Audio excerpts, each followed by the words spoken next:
A shortage of fuel, sightings of whales, and one macho terrier are all featured this Tuesday on CNN 10. I'm Carl Azus, and we're thankful to have you watching. We're starting in Washington, D.C., where lawmakers are grappling with some major pieces of legislation this week. One of them is funding for the U.S. government. That's expected to expire on September 30th. If lawmakers can't push that through before the end of this week, a government shutdown is possible. That doesn't mean the country shuts down, but it can send hundreds of thousands of federal workers home without pay, and it can suspend some government services until Congress passes a funding bill. One holdup with the current funding bill is that it would raise the U.S. debt ceiling. That's the limit on what the government is allowed to borrow as it spends more money than it takes in.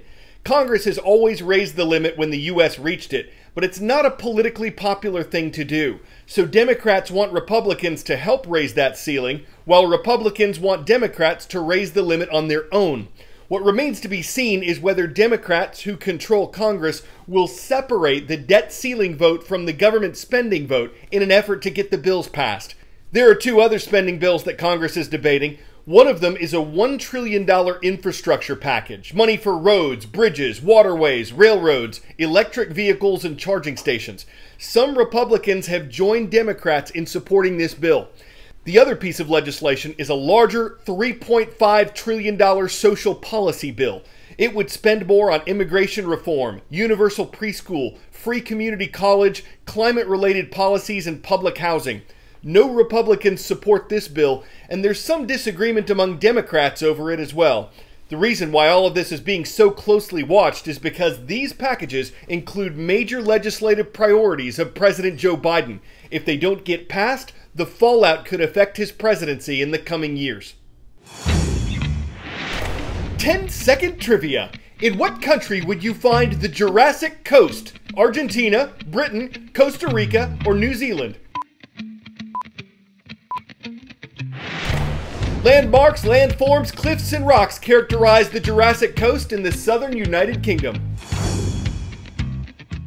The United Kingdom has more than 8,000 gas stations, according to the British Broadcasting Corporation, and most of them are either out of gas or running out fast. Leading companies in Britain's fuel industry say there's actually plenty of gasoline in the country. The problem is it's located at refineries and terminals, not gas stations, and a big part of the crisis is that there's a shortage of tanker truck drivers to get the fuel from A to B.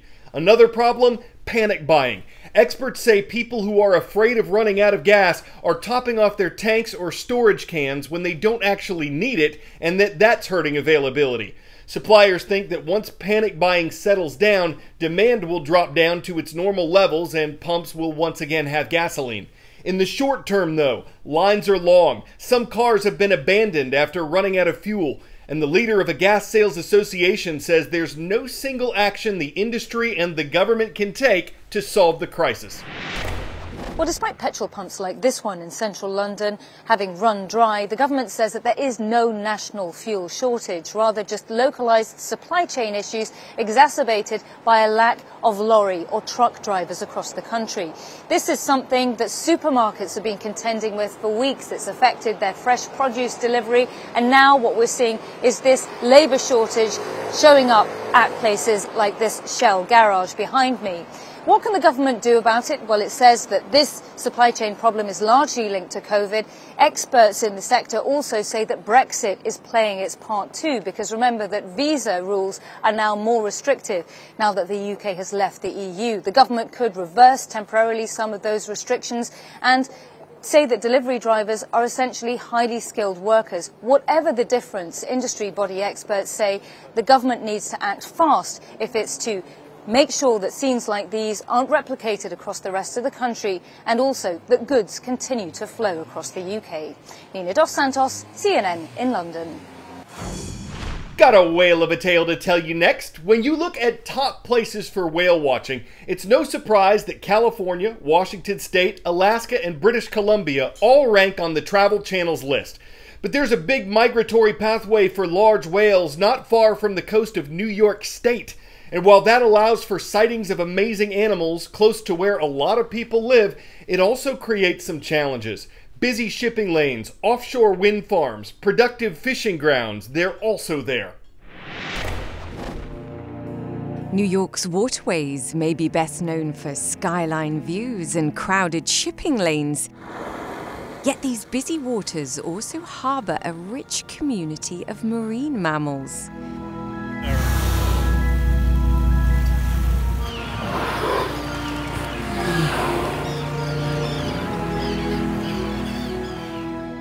Local whale species include the iconic humpback, fin whales, and the endangered North Atlantic right whale. These photographs captured thanks to a multi-year aerial survey conducted by Tetra Tech and the New York State Department of Environmental Conservation. Right off of our shores, in less than the average distance that, a New Yorker or someone from the tri-state area would commute, these great whales are here. Wildlife Conservation Society scientist Howard Rosenbaum studies the whale population here in the New York Bight, the area between Long Island and the New Jersey coast. His mission? To use the latest research methods to protect the whales. This is one of the busiest urban waterways on the planet, and they face threats such as impacts from shipping, which could include ship strikes or ocean noise, incidental entanglement in fishing gear. These areas in the New York Bight along the East Coast, under this administration are slated for extensive renewable energy development, which the planet needs. We just want to make sure that it's done with the best environmental and management practices possible so that wildlife and renewable energy can coexist. In partnership with Norwegian company Equinor, which has a major offshore wind project in New York, and the Woods Hole Oceanographic Institute, the WCS has deployed 2 acoustic buoys to detect whale calls in real time. If you can imagine, when a whale vocalizes in the New York Bight, like for example a North Atlantic right whale, we can actually detect those animals. I can get an alert on my cell phone. And when that happens at a certain level right now, the National Oceanic Atmospheric Administration is requesting ships to slow down. In the future, Rosenbaum says this alert system could be used to mandate boat slowdowns or to directly alert developers and shippers to the presence of whales so that they can pause noisy or potentially harmful activities. It's a great tool and a great use of the technology that we can begin to use and harness the power of that to help better protect whales. Rosenbaum's team also takes and analyzes genetic samples from the whales in order to understand more about how this population connects to others, like how they feed and breed. We're also trying some new work, which is called environmental DNA, or eDNA. And with that, we're actually able to detect whale presence and what they're eating just by collecting a water sample. By combining information from genetic and acoustic research, the scientists aim to understand a lot more about the whales and their behavior to find practical solutions to the challenges facing these New York ocean giants.